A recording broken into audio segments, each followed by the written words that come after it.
முருகப்பெருமானின் பிறந்த நாள் வைகாசி விசாகம் அன்று கொண்டாடப்படுகிறது. வைகாசி மாசத்தில் விசாகம் நட்சத்திரம் பௌர்ணமியுடன் இணைந்து வரும் நாளையே வைகாசி விசாகமாக கொண்டாடுகிறோம். இந்த விழா இந்தியா மட்டுமின்றி உலகம் முழுவதும் தமிழர்கள் வாழும் இடங்களில் சிறப்பாகவே கொண்டாடப்படுகிறது.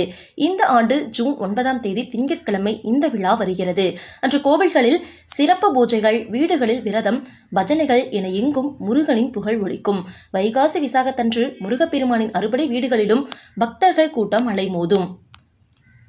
வைகாசி விசாகத்தன்று ஏராளமான பக்தர்கள் பால்குடம் ஏந்தியும் காவடை சுமந்து வந்தும் தங்களின் நீர்த்திக்கடன்களை நிறைவேற்றுவது உண்டு. வைகாசி விசாகத்தன்று விரதமிருந்து முருகப்பெருமானை வழிபட்டால் நினைத்த காரியங்கள் நிறைவேறும் என்பது ஐதீகம். முருகனின் அருளும் கிடைக்கும். குடும்பத்தில் உள்ள பிரச்சனைகள் நீங்கும். தம்பதிகளுக்குள் ஒற்றுமையும் ஏற்படும். குழந்தை இல்லாதவர்களுக்கு குழந்தை பாக்கியமும் கிடைக்கும். வைகாசி விசாகத்தன்று முருகப்பெருமானின் மந்திரங்களை சொல்லி வழிபடுவது சிறப்பு. கந்த சஷ்டி கவசம், வீழ்மாறல் ஆகியவற்றை பாராயணம் செய்யலாம்.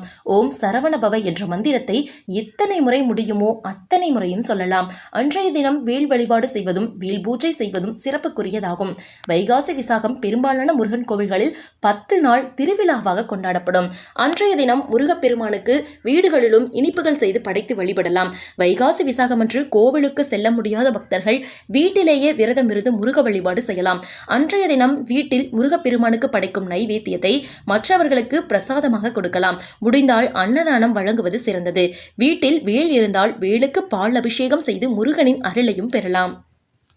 இந்த மாதிரியான தொடர் தகவல்களை பெற கண்டிப்பா நம்ம சேனலுக்கு லைக் அண்ட் சப்ஸ்கிரைப் பண்ணுங்க. நன்றி.